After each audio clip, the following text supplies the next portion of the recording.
دوباره از نویان پرو و امروز میخوام یه چیزی از لگوی ببینید. خب اولین چیز اون نینجاگو. این که خوشم میاد پرچم اینجوری نگاه فقط نه. اگه میخوایم بخرین گفتم این از توی این خوش اگه اینگه خاک بنداره یوهی این توفنگ نیست. این وقت از اینه که دود میاد دو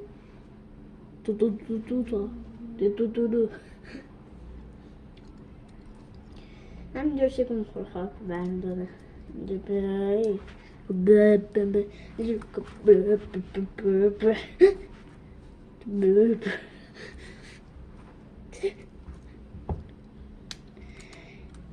خب هم یه لحظه اینجا وایسید من بیام وسایل دیگر بیارم. زک کنید همینجا همه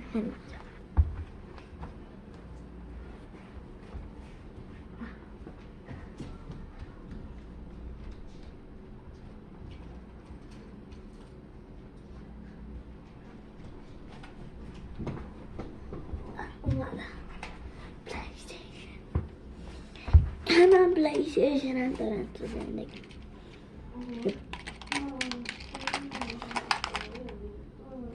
استارت این استارت نگاهی مثلثه. البته این کیفیتش خوبه فکر کنم اصلا نپرسن. بعد اینجوری میگیرن البته اینجوری اونگه صورت ها یعنی دو نفر است. آرتین دارم طول میبینم و اینجا دیگه اینجا